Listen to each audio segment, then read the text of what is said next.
If you're a business owner, you know that setbacks aren't a possibility. They're a certainty, right? But what if resilience wasn't just about gritting your teeth and getting through it? What if it was actually your ultimate strategic advantage? The secret to turning your biggest challenges into your greatest strengths. Okay, let's get into it. We're kicking things off with this powerful idea from Napoleon Hill, because it's pretty much the foundation for everything we're talking about today. And this isn't just some nice, hopeful quote. It's a business philosophy. That launch that failed, the client you lost, that unexpected market shift, inside every single one of those is a seed of opportunity, just waiting for a resilient mind to find it and make it grow.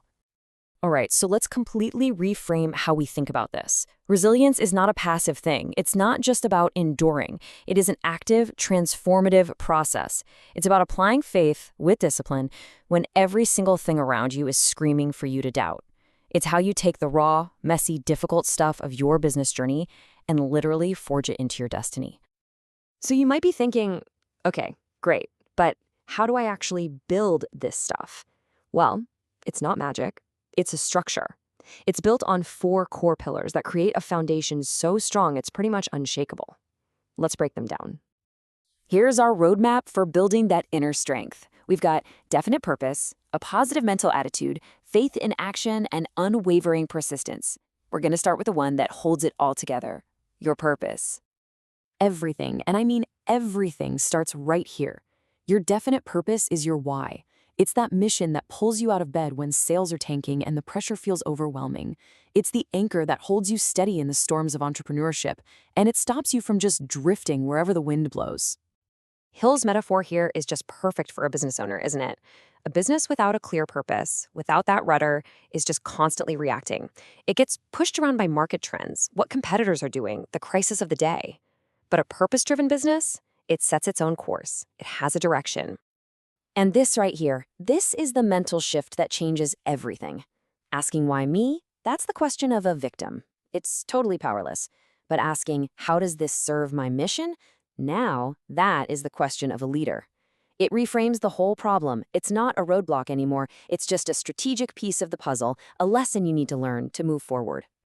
All right, next up, our second pillar, a positive mental attitude. And let's be really clear here. This is not about ignoring reality or some kind of toxic positivity. It's about seizing control of the one thing you always have power over, how you interpret what happens to you.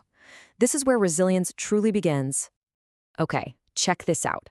This contrast is so important. You can have 2 businesses face the exact same bad economy. One owner sees it as failure, the end, a reason to give up. The other one, they see it as critical feedback, a lesson from the market on how they need to adapt and get creative. The mindset is the only thing that's different, but it determines literally everything that happens next. To build this PMA muscle, you can use these questions like a workout for your brain. Anytime you face a setback, big or small, force yourself to answer these. What can I learn? How can I grow as a leader? And this last one, this one's the most powerful. Who can I now serve even better because of what I just went through? Our third pillar is faith in action. And again, Hill's take on faith is super practical. We're not talking about blind hope or just wishing for the best. He defines faith as a state of mind that you actively create. You build it by repeatedly telling your subconscious mind what you want, basically training yourself to expect to win. This is a perfect example of one of those instructions. An affirmation like this, if you repeat it every single day, becomes a command. So when you're facing a cash flow problem or a big product delay, this statement doesn't just make you feel a little better. It actually directs your mind to start looking for the comeback, to see the preparation hiding inside the setback. And that leads us perfectly into our final pillar, unwavering persistence.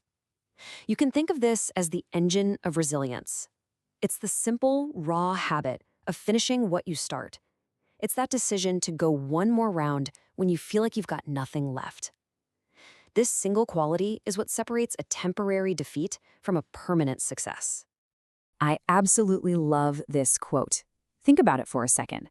Iron by itself is pretty soft, it can be bent, but when you infuse it with carbon, it becomes incredibly strong steel. Well, persistence does the exact same thing for your character as a leader. It forges you, making you, and by extension, your business, unbreakable. So we've got the 4 pillars of inner strength. But here's the secret ingredient that so many people miss. Resilience is not a solo sport. It's forged in community. You need to build what we call a resilience circle.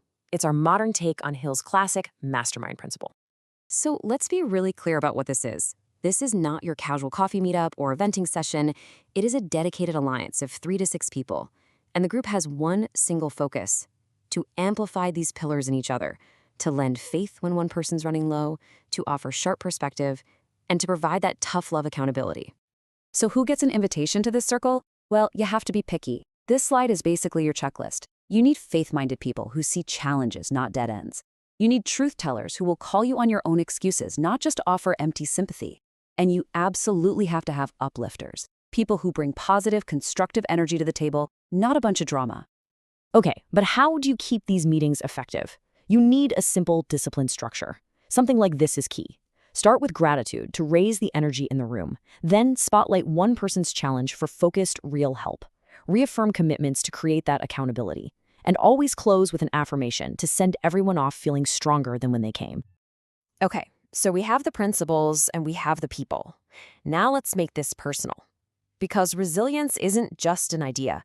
It's something that's built through daily practice, by turning these principles into rituals you just don't skip.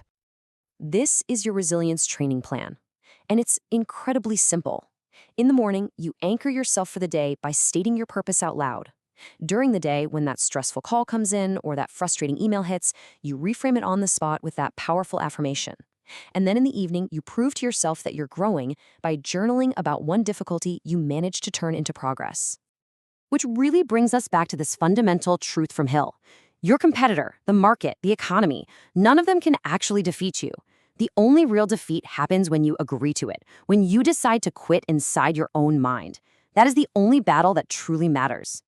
So, if there's one thing to take away from all this, it's this. Resilience is not some personality trait you either have or you don't. It is not determined by your circumstances. It is a decision. It's a series of small daily choices about how you think, how you act, and who you surround yourself with. So the real question this leaves us with is, what will you decide to do today?